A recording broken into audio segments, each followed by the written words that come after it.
Now let's look at the war in Ukraine, which has been on for 33 months now.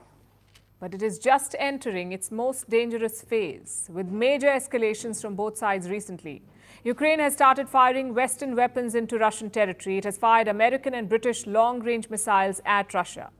In response, Moscow tested out a new weapon, a hypersonic ballistic missile called the Oreshnik.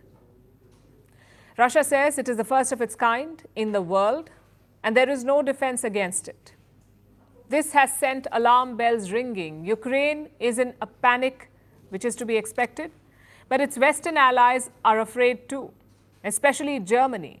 So much so that Germany has begun drawing up a list of bunkers. It seems Germany believes Russia. It really thinks that there is no defense against the Oreshnik.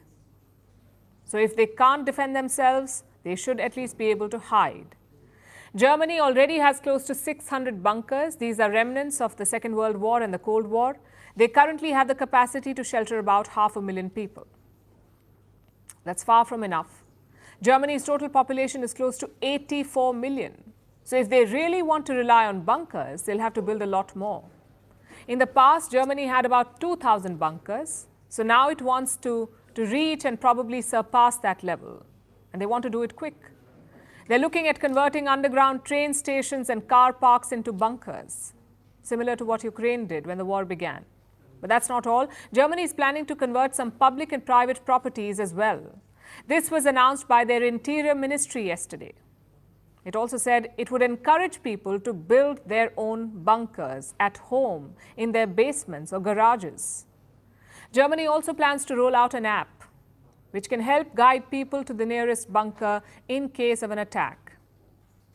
Now, the bunker plan may sound eerily familiar. It takes us back to the Cold War, when everyone thought that a nuclear attack was imminent and they were making preparations to stay safe.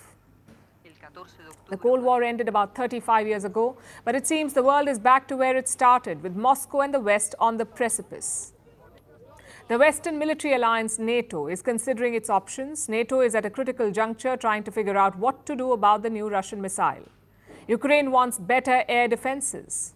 It hopes to shoot down the Oreshnik missiles.